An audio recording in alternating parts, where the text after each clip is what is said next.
welcome to Miss Peepers Reading Corner. I'm Katrina, aka Miss Peepers. Let's talk about books.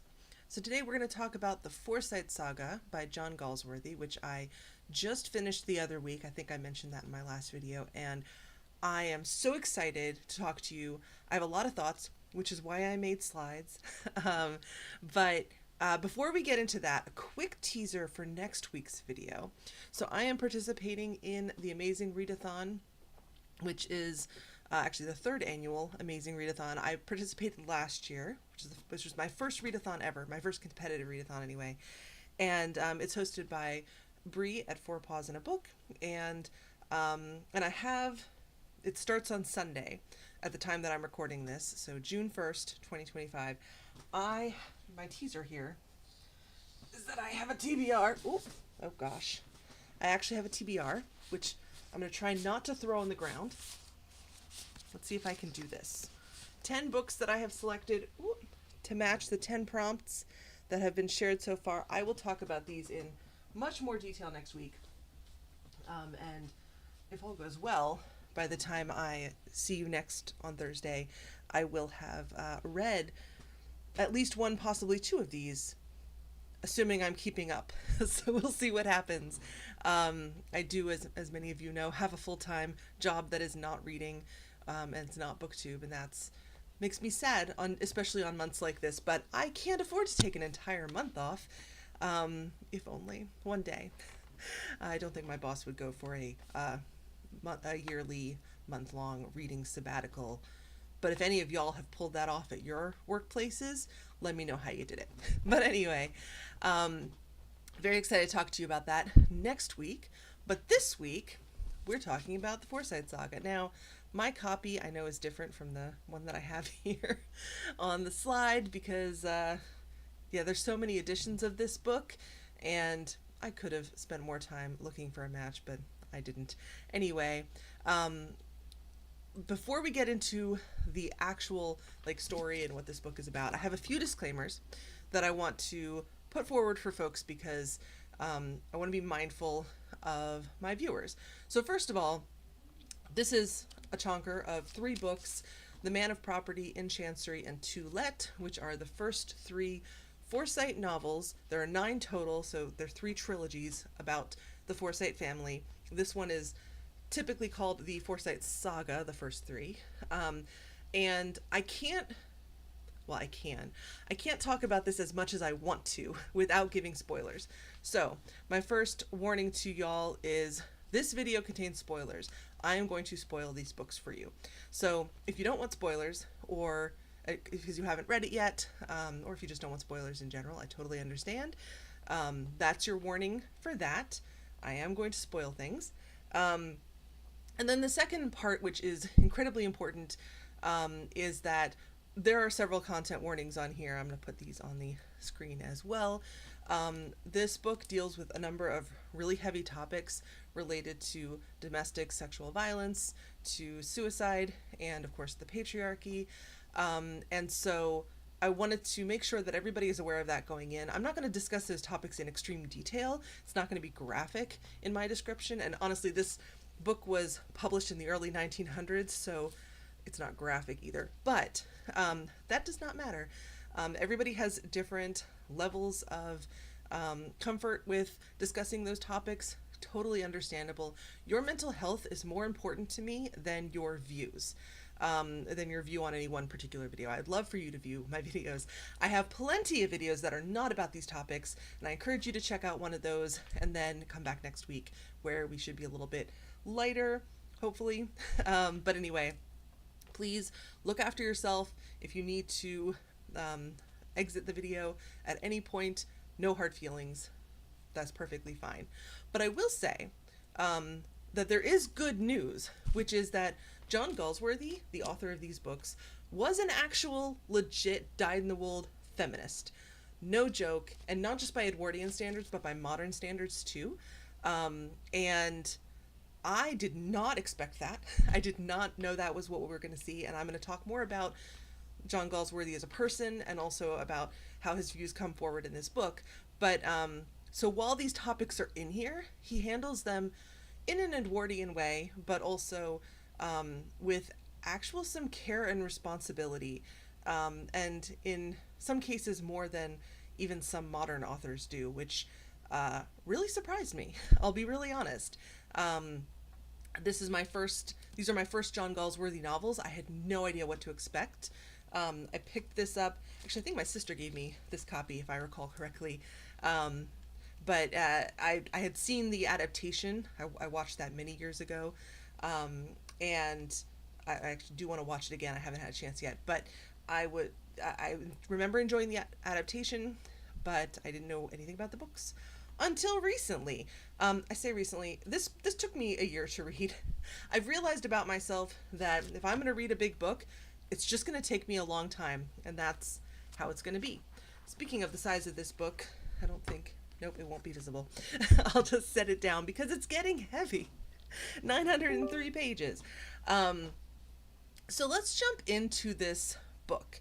Now, I'm showing this family tree. Don't worry, I'll ease you into the parts of the family tree you need to know. But this book is about the Forsyte family. This is a sweeping historical drama. It's Edwardian, as I mentioned. It starts, well, Victorian / Edwardian. The storyline starts in the 1880s, and the first 3 books go through the 1920s. And so we're following a number of generations of this Forsyte family, and I so appreciate when books of this kind put a reference document in the front. So this is a photograph of my copy of the family tree in the front of this book. If you decide to read these books, and I highly encourage you to do so, by the way, I should probably make you wait for the sake of drama, but like I loved these. And so I highly encourage you to read these books if they sound interesting to you. If you can get hold of a copy that has a family tree in it, you will be much happier, I feel, as a reader, unless you just have a great memory for names, which I don't, and that's okay. But we're following multiple generations of this family. Books 1 through 3 follow this middle part of the family tree. So, and a lot of it has to do with the marriage and eventual divorce of Soames and Irene Forsyte, who are kind of, as I said, in the middle of the family tree there. But there are a lot of other storylines around those characters, and we'll get into some of them, but I'm not going to discuss every single side story, because otherwise we'll be here for hours. And so I encourage you to check it out and learn about some of those less prominent characters as well as the books go on. So we're going to break down relationships a little bit, because as I said, the core drama, particularly of the first and second books, but even in the background of the third book, this marriage between Irene and Soames Forsyte. So Soames is a Forsyte proper. That's his, or he is a Forsyte. That is his family. Irene married into. And Soames has a cousin. Well, he has several cousins, but the important cousin for this storyline is young Jolyon. Jolyon is a family name, so he is Jolyon, if I remember correctly, the fourth Jolyon Forsyte. And Jolyon is married to a woman named Helene, or possibly Helena. Apologies if I'm mispronouncing. They have a daughter named June, and June is engaged to a man named Philip Bocini. Now, the reason I'm telling you all of this, Soames and Irene are not happy. At the time we get into this, even at the beginning of the book,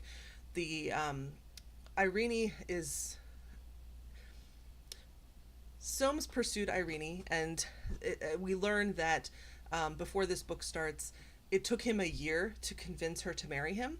And they don't get the book doesn't get a whole lot into why she delayed that decision, but she did eventually agree to marry him. And things that are going for Soames, he has a lot of money. That's kind of his big selling point. And the Forsytes have a lot of, as a family, they focus a lot on propriety, on doing the right thing, on and also on property. So the first book, as I mentioned, is called The Man of Property, and that is Soames. Soames is the man of property in the title, and their goal is to maintain the wealth that their family has had for these 4 generations. and pass it on further to their children and children's children and so forth. And so Soames is very focused on this idea of building this perfect life, that this life that appears perfect from the outside at the very least. To him, if it appears perfect, then it is perfect. And he is checking boxes. He doesn't think of himself as doing this, but he is. He's checking boxes. He's making sure he's got the great career. He's a solicitor. He's a partner in a law firm. He's got a bunch of money, both generational wealth, and he continues to grow that generational wealth. He has a beautiful wife. Irene is undisputed in this book as physically beautiful.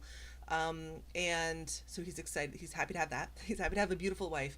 The only thing he's missing is an heir, but they've, it's early days. Like, he's okay that they haven't quite had a baby yet, but it's coming in his mind.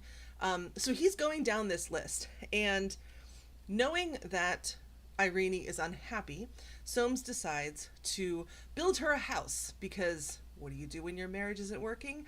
Throw money at it. No, that's terrible advice. Don't take that marriage advice. But that is how Soames thinks. He thinks, okay, I need to do something to demonstrate how much I love her. And so he decides to build this house. So this is where Philip comes in. So June has this fiance, Philip, and Philip is an architect. So Soames decides, we'll keep it in the family. We'll support June, support his niece in her new marriage, because Bosinney is still early on in his career and still building up his wealth. So Soames decides to hire Bosinney to build this house. Well, those of you who enjoy family drama and romantic drama have probably seen where we're going with this. Eventually, Irene and Bosinney fall in love with each other, and they kind of keep they for a while they keep their relationship or their connection very quiet, and they're fairly discreet about it. But because Irene is married to Soames and Bosinney is engaged to June, they're at a lot of the same events. The cracks start to show, and eventually Soames finds out that his wife has cheated on him, or is in the process of cheating on him, thinking about cheating on him. It's I don't know whether they actually did anything, but they are perceived to have done, and that in this society is enough. So that's where we start that's where we are at the start of book one. And throughout book one, there's this relationship, and into book two as well. Or throughout book one, there's this relationship. Soames, however, is trying to keep up appearances. He's throwing more and more money at this house. He's letting Bosinney talk him into all sorts of extra bells and whistles. Bosinney keeps going out of budget, like keeps spending more and more, and like, well, you need this, well, you need that, this is non-negotiable, I'm an artist. And it's, I suspect that part of what he is doing is just trying to milk this guy dry so that he can steal his wife. We don't get Bosinney's direct perspective. Most of the first two books, most of that is from Soames's perspective, actually, which is definitely interesting, because you're with this anti-hero, not even anti-hero, villain. He's somewhere in between. You're following this guy who has these abhorrent and really toxically masculine views, and you're in his head. So this is where the surprise feminism comes in, because as I'm reading this, I'm thinking, okay, Galsworthy, the way he's describing Soames, I read it as this guy is a problem. But then I'm also thinking about the time period. I probably overthought this.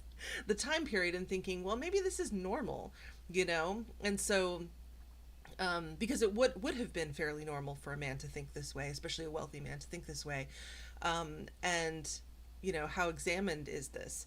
But things start to happen throughout the book. So, first of all, eventually Soames confronts Irene, and because he knows that she has been unfaithful, at least at the very least emotionally, if not physically, and he's very upset about this, and she has been pulling back from him both physically and emotionally for some time, And eventually he loses control of himself and he assaults her, he rapes her. And it's in this moment of just like he loses control of himself, and it is so Neil no one. So and in his mind, in Soames's mind, he doesn't believe he's done anything wrong, because remember, at this time period, first of all, he's a solicitor. Legally, he hasn't done anything illegal, which is part of the criticism within this book. He has not done anything illegal. A man was fully within his legal rights to have access to his wife's body, no matter what, no matter when. And so this was not grounds for her to leave him. But as Galsworthy is describing her reactions to him after this, it's very psychologically realistic, where she pulls back from him even more.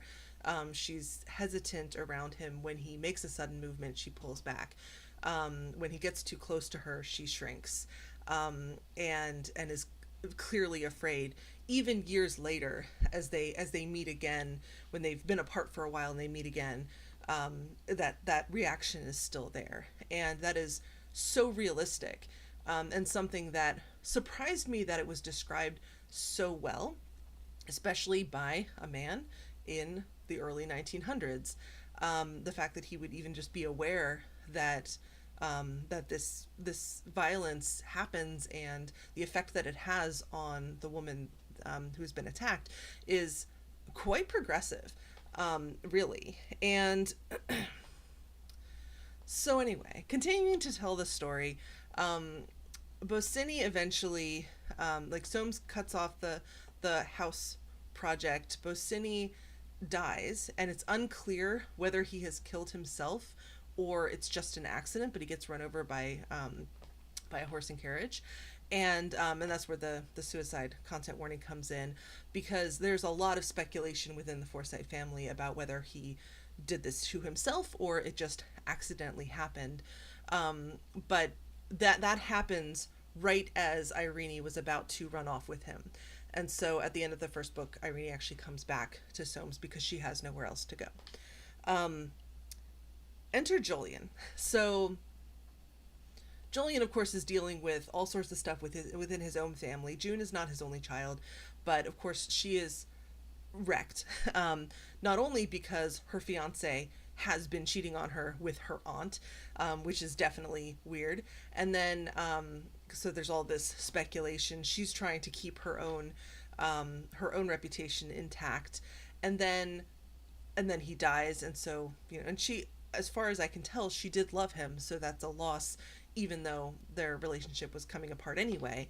And women didn't have a whole lot of choices in marriage. Even wealthier women had more choices, but women didn't really have a whole lot of choices in who they married or in ending relationships, and so ending engagements or ending marriages. And so June is a mess. So Julian's dealing with that, but he also knows, obviously, and cares about Irene from a little bit of a distance. And so at one point he goes to check on her. He goes to visit and checks on her. And Soames won't let him. He's like, no, she's here. She's fine. You get away. Go away. So that starts a little bit of tension between Julian and Soames over Irene specifically. And so over time, Julian's father, old Julian, dies and leaves Irene some money and puts Julian in charge of the trust for that money, because he feels like something's not right. He doesn't like it.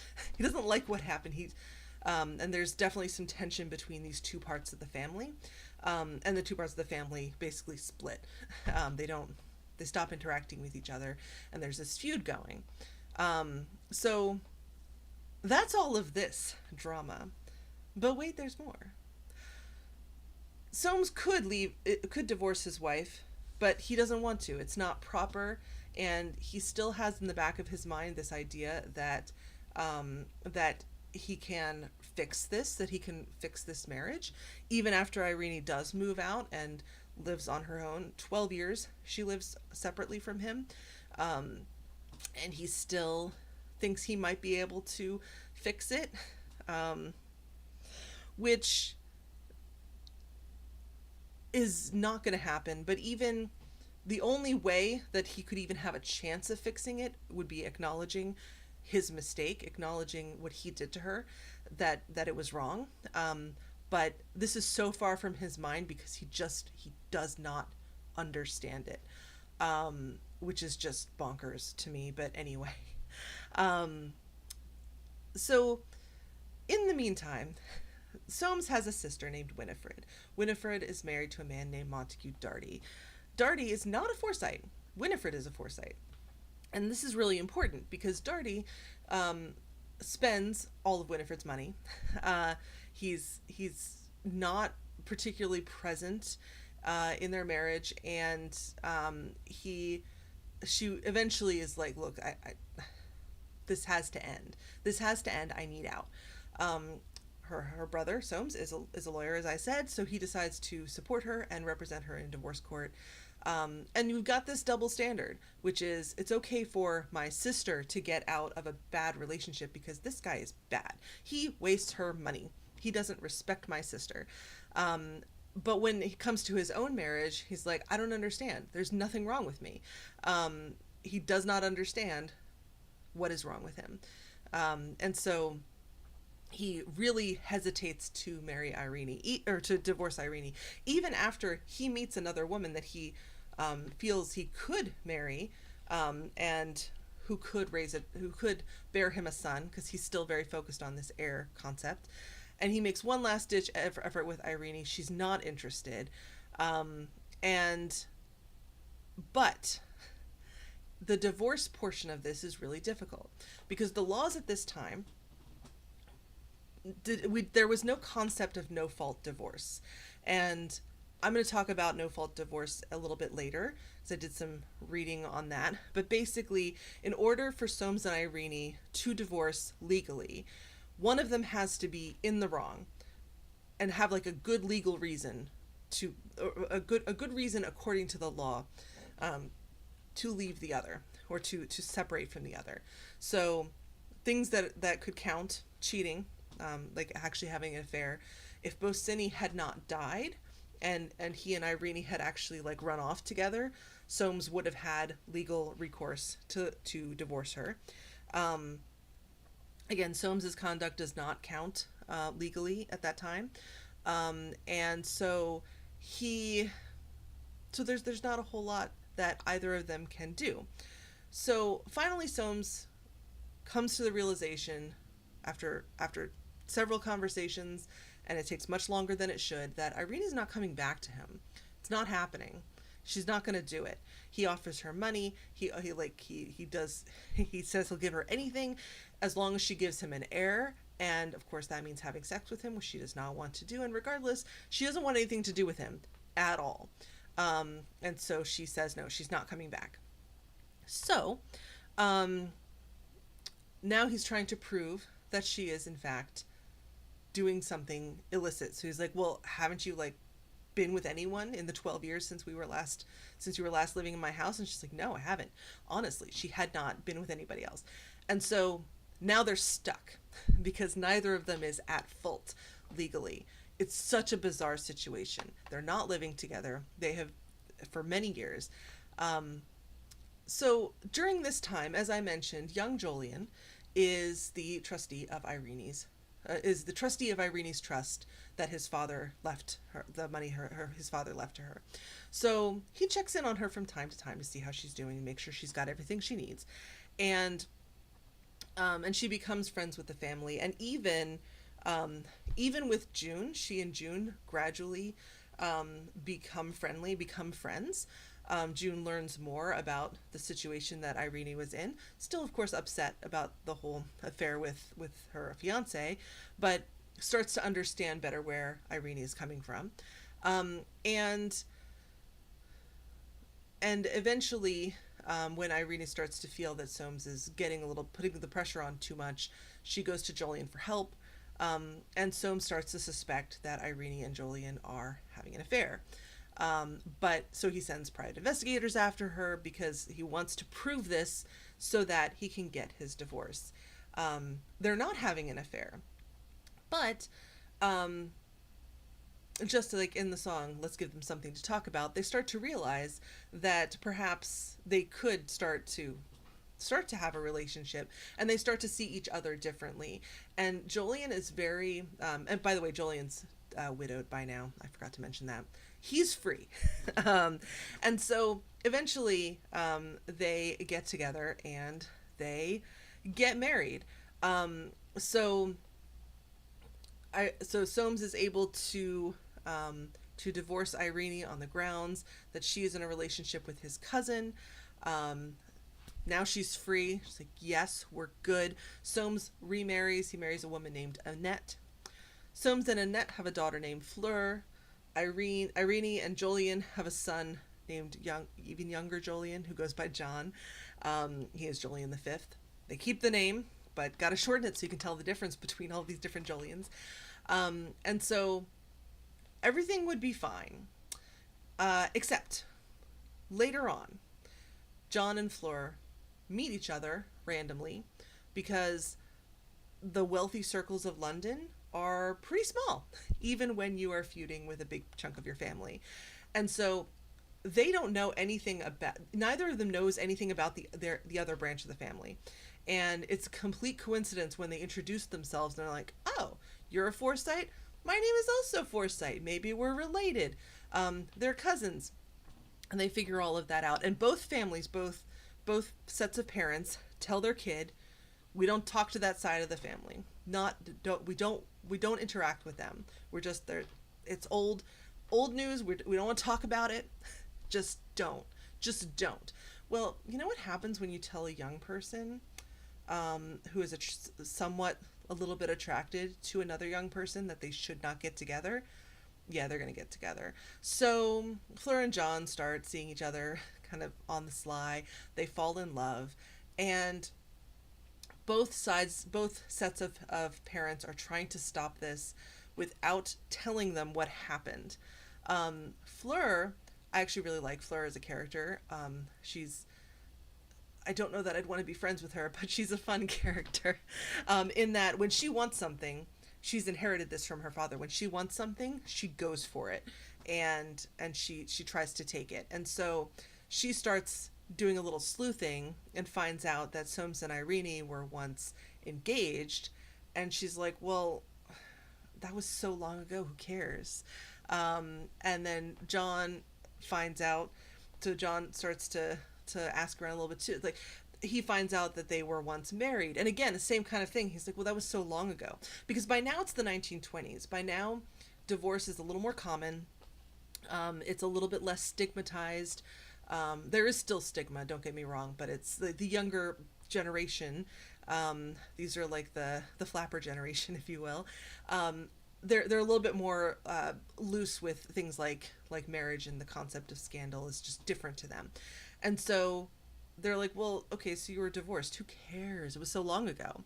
And neither set of parents is willing to tell them anything, until finally young Jolien tells John everything. And like everything. And John cuts it off with Fleur and says, no, I can't do this. But what I love about this aspect of the storyline is that even though it's been several decades by this point, Irene is still not comfortable being in the same room with Soames, particularly alone, but just in general. Understandably, because he raped her. And even in situations where she should be safe, physically safe, she does not feel safe around him, understandably. And so this trauma follows her, and it follows her in the book, and that's something that I was not expecting to see in here, that it's so realistically done, in a way that I didn't expect it, especially from a man from the 1900s. Like, just the fact that he's aware of this is just mind blown. So anyway, this is the feminist the feminist classic. It really is a feminist classic. I had no idea. Um, so let's talk about this. So as I mentioned, um, this is such a feminist book. The female characters are really well written. Not just Irene. Like Irene is I've focused a lot on her because of the main storyline focuses a lot on her, but all of the female characters are real people. They are actual people. They're not caricatures. They're not like stereotypes. And I kept, as I was reading, especially the later part of this book, but as I was just reading through this, I kept thinking back to the Maltese Falcon, which I talked about a few videos ago, and how everyone is a caricature in that book. And I realized it's a different style of book, but it was also written 40 years later, 40 years after the Forsyte Saga. And yet it's like the two completely different sets of views. And just yeah, so the women in this book in Forsyte Saga are so real, and they're not just there for the male gaze. There are male characters who gaze at them. So like the male gaze is present in the book, but it's not, it's inside the book, not outside of it, if that makes sense. I hope that makes sense. There's a big emphasis on the failure of divorce laws to protect women. And and I described earlier this concept of having someone to be at fault, and that only certain things were considered fault, and things that that today we would consider to be a really good reason to leave someone, legally did not count at that time. And so much wives were considered their husband's property. And there were, by the way, laws against rape. You just weren't, it just wasn't considered rape if a man forced himself on his wife. If they had not been married, then she would have been able to prosecute him, in exactly that same situation, which is just, it's upsetting. It's truly upsetting. And, but the laws have changed, which is good. We'll talk about that in a minute. And then Julian, as I mentioned, Julian told his son everything, and he wrote a letter. What time is it? 6:30. So we're about half an hour in. If you will indulge me, I would love to read this letter to you, that Julian wrote to John, because he could not bring himself to tell John face to face what had happened with Irene, with his wife, with John's mother. But he knows, like, he hits a point, and it's right at the end of the book. So like, this is right at the end of the third book. Julian feels that he decides to tell John everything. He talks to Irene, he writes it up, he lets Irene read it, she approves it. So it's also, again, so respectful that, like, I'm telling your story, are you okay with the way I'm telling your story? Do you want me to take anything? He actually asks her, do you want me to take anything out? Do you want me to change anything? And she says, no, he needs to know. So they agree together that he needs to know this story. So take a sip of water. And I'm going to read this to you. It's a little long, and this is spoiler central. So if you haven't already left because of spoilers, yeah, you might want to consider. All right. All right, here we go. John, I want to explain to you, if I can, and it's very hard, how it is that an unhappy marriage such as this can so easily come about. He's talking about Soames and Irene. You will, of course, say, if she didn't really love him, how could she ever have married him? You would be right if it were not for one or two rather terrible considerations. From this initial mistake of hers, all the subsequent trouble, sorrow, and tragedy have come, and so I must make it clear to you if I can. You see, John, in those days, and even to this day, indeed, I don't see for all the talk of enlightenment how it can well be otherwise, most girls are married ignorant of the sexual side of life. Even if they know what it means, they have not experienced it. That's the crux. It is this actual lack of experience, whatever verbal knowledge they have, which makes all the difference and all the trouble. In a vast number of marriages, and your mother's was one, girls are not and cannot be certain whether they love the man they marry or not. They do not know until after that act of union which makes the reality of marriage. Now, in many, perhaps in most doubtful cases, this act cements and strengthens the attachments. But in other cases, and your mother's was one, it is a revelation of mistakes, a destruction of such attraction as there was. There's nothing more tragic in a woman's life than such a revelation, growing daily, nightly clearer. Coarse-grained and unthinking people are apt to laugh at such a mistake and say, "What a fuss about nothing." Narrow and self-righteous people, only capable of judging the lives of others by their own, are apt to condemn those who make this tragic error, to condemn them for life to the dungeons they have made for themselves. You know the expression, "She has made her bed, she must lie on it." It is a hard-mouthed saying, quite unworthy of a gentleman or lady in the best sense of those words, and I can use no stronger condemnation. I have not been what is called a moral man, but I wish to use no words to you, my dear, which will make you think lightly of ties or contracts into which you enter. Heaven forbid. But with the experience of life behind me, I do say that those who condemn the victims of these tragic mistakes, condemn them and hold out no hands to help them, are inhuman, or rather they would be if they had the understanding to know what they are doing. But they haven't. Let them go. They are as much anathema to me as I, no doubt, am to them. I've had to say all this because I'm going to put you into a position to judge your mother, and you are very young, without experience of what life is. To go on with the story. After 3 years of effort to subdue her shrinking, I was going to say her loathing, and it's not too strong a word, for shrinking soon becomes loathing under such circumstances. 3 years of what to a sensitive, beauty-loving nature like your mother's, John, was torment. She met a young man who fell in love with her. That's Bosinney. He was the architect of this very house that we live in now. He was building it for her and Fleur's father to live in, a new prison to hold her, in place of the one she inhabited with him in London. Perhaps that fact played some part in what came of it. But in any case, she too fell in love with him. I know it's not necessary to explain to you that one does not precisely choose with whom one will fall in love. It comes. Very well. It came. I can imagine, though she never said much to me about it, the struggle that then took place in her, because, John, she was brought up strictly, and was not light in her ideas, not at all. However, this was an overwhelming feeling, and it came to pass that they loved in deed as well as in thought. Then came a fearful tragedy. I must tell you of it, because if I don't, you will never understand the real situation that you have now to face. The man whom she had married, Soames Forsyte, the father of Fleur, one night, at the height of her passion for this young man, forcibly reasserted his rights over her. The next day she met with her lover and told him of it. Whether he committed suicide or whether was accidentally run over in his distraction, we never knew, but so it was. Think of your mother as she was that evening when she heard of his death. I happened to see her. Your grandfather sent me to help her if I could. I only just saw her before the door was shut against me by her husband. But I have never forgotten her face. I can see it now. I was not in love with her then, not for 12 years after, but I have never forgotten. My dear boy, it is not easy to write like this. But you see, I must. Your mother is wrapped up in you, utterly, devotedly. I don't wish to write harshly of Soames Forsyte. I don't think harshly of him. I've long been sorry for him. Perhaps I was sorry even then. And as the world judges she was in error, he was within his rights. He loved her, in his way. She was his property. That is the view he holds of life, of human feelings and hearts. Property. It is not his fault. So was he born. To me it is a view that has always been abhorrent. So was I born. Knowing you as I do, I feel it cannot be otherwise than abhorrent to you. Let me go on with the story.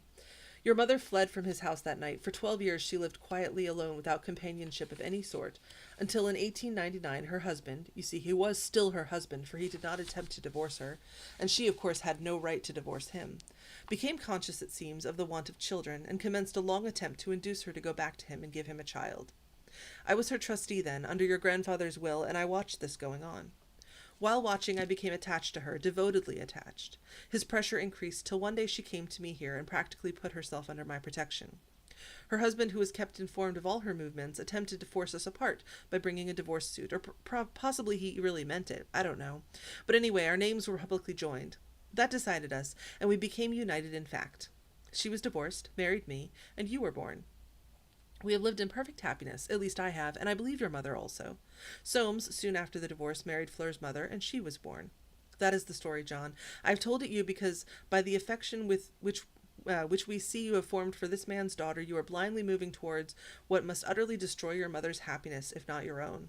I don't wish to speak of myself, because at my age there's no use supposing I shall cumber the ground much longer.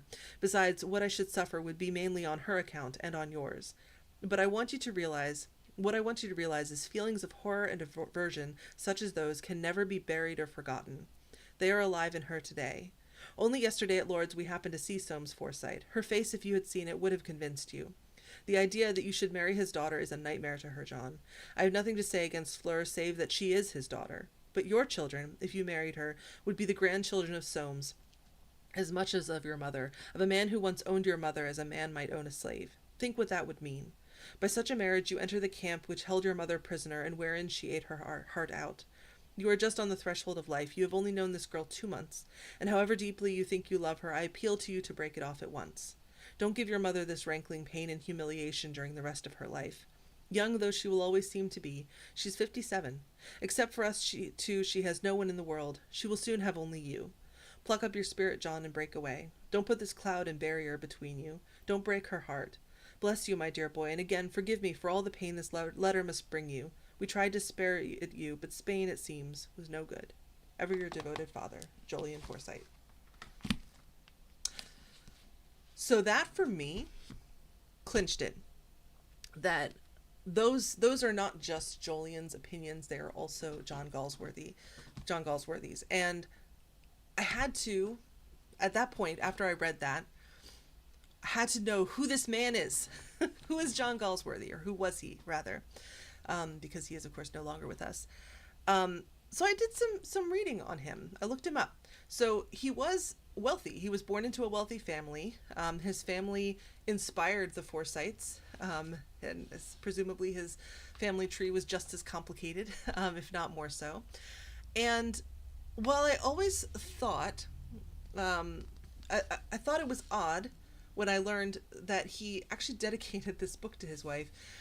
He had an affair with his own cousin's wife. So he's in the role of Julian in this book. She was separated from her husband at that time. Eventually they divorced, and Ada and John were married. And he also had a number of causes. He donated half his income to causes like affordable housing. He wanted to make sure that the people in his village could afford their homes. And he wrote in favor of prison reform, women's rights, animal welfare. If you look up his list of causes, those are just a couple. You look up his list of causes, he supported so many causes. And he really did push for change using his voice. He was he was a lawyer. He did actually practice law for some time, but he preferred to write. He didn't like law, and so he shifted into writing, and wrote masterpieces such as this. So that was John Galsworthy, and this is a picture of his wife, Ada. He actually dedicated this book, the Forsyte Saga, to his wife, and I will read this dedication.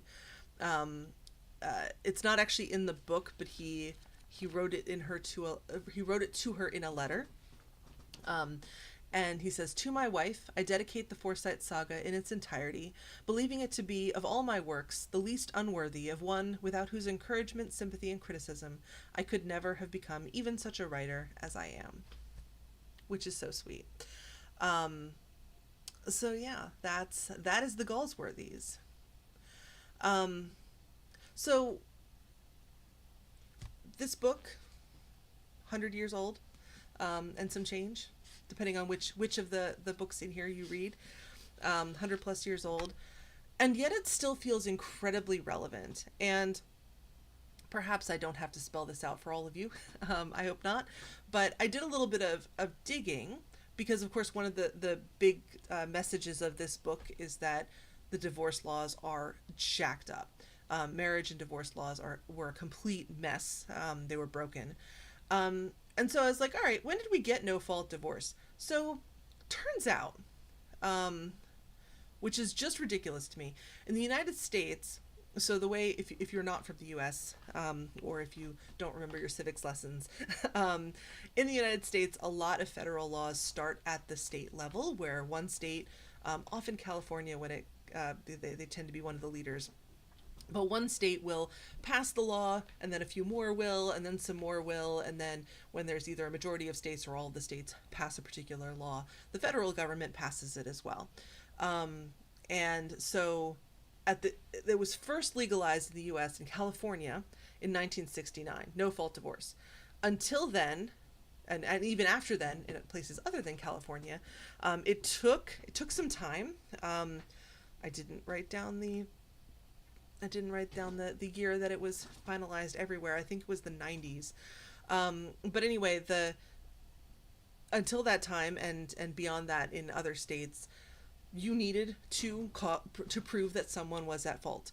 And so the laws that are described in this book, very similar in the US. And then in the UK, it took even longer, 2022, which I have a really hard time believing.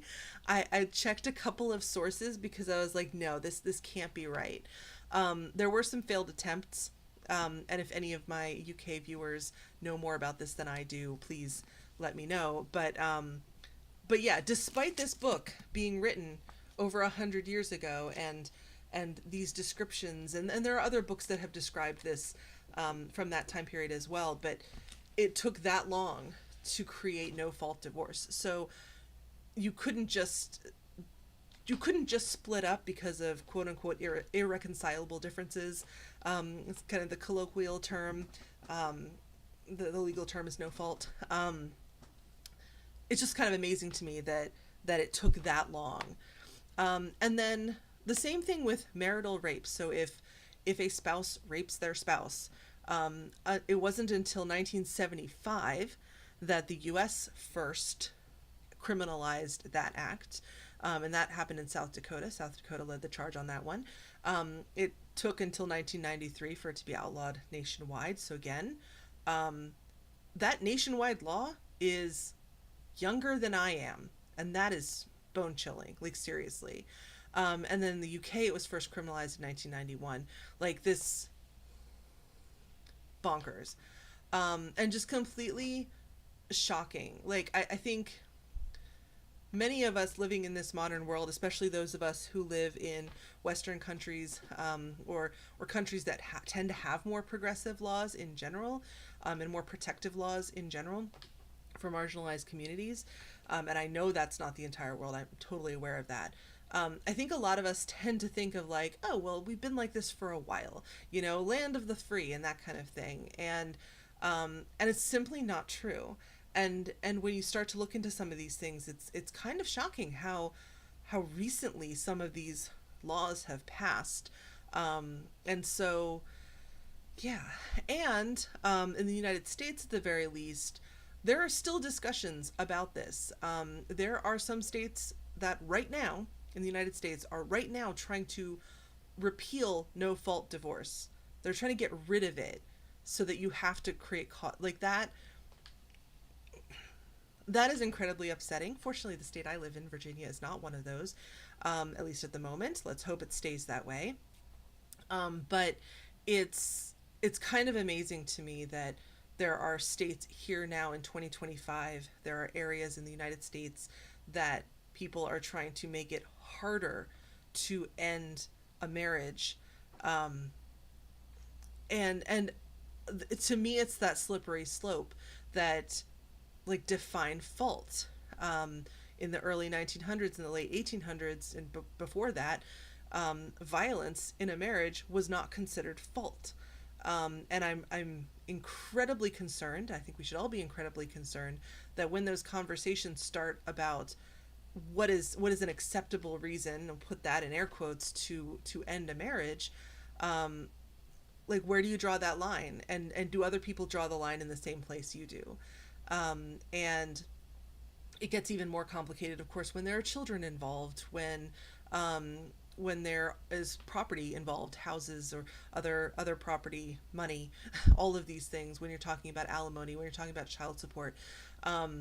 And I'm certainly not an expert on these topics. I'm an informed person who's done some reading because of this book, but it's kind of terrifying, this idea that a person couldn't leave a marriage that is harming them because someone else thinks that's not a good enough reason. So yeah, so keep an eye on those things in the place where you live, and call your congresspeople. There's a creator, I've forgotten her name, I feel bad now. There's a creator who says, don't drunk dial your ex, drunk dial your congressperson. And I love that line, and encourage people to take that advice. So, I know that was a heavier one. I will just say, even though there are challenging topics in this book, I'm trying to hold it up a little bit so you can actually see it. Even though there are challenging topics in this book, and even though it took me a while to read it, because it is a dense book. It's not that it's hard to read per se, but there are a lot of characters. There's a lot going on, and it's not one that, it's not a beach read. It's not one that you fly through necessarily. Unless you read more, maybe if you read more classics than I do, you'll read it more quickly than I do. But I'm out of practice reading classics, I guess. But I highly recommend this book if it sounded good to you. And of course, keeping the content warnings in mind. I mean, a lot of this book, even though those themes are in the book, a lot of this book does not talk about those topics as well. So use your own judgment. Look into it, but before you read, that's always good advice, regardless of what book you're picking up. But this was so beautifully written. This was so rich. So the characters are so well drawn, and if, as I have been harping on for the past almost an hour, the themes are so relevant and so meaningful, and I fully intend to continue to read this book. And quick plug, I did add it to my bookshop.org affiliate shop page. If you want a quick and easy way to find it, you can click on the link below. No pressure. But I really did love this, and I fully intend to find the other 6 novels at some point. I think it might be more conducive for me personally to read them as separate volumes. I think I'll read them faster if they're separate volumes. There's something a little bit intimidating about reading a giant book. So anyway, read the Forsyte Saga by John Galsworthy. He wrote a bunch of other stuff too that wasn't about the Forsytes, so I think this is an author I want to read everything he wrote, because I'm sold. I'm sold. New favorite author. And then I'll think about what my next big read is. I think it's going to be David Copperfield, but not next month, because next month is the Amazing Readathon. So in July is probably when I'll pick up David Copperfield again. That's a book I started, but put down because I was trying to read too many big books at the same time. So we'll be back. And regardless, let me know if you've read the Forsyte Saga, what you thought of it. If you've read something else by John Galsworthy, what you thought of that. Where should I go next? Should I just continue on to book 4, or should I try something else of his? Let me know. And whatever you do, no matter what you read, keep reading, and I will see you in the next one.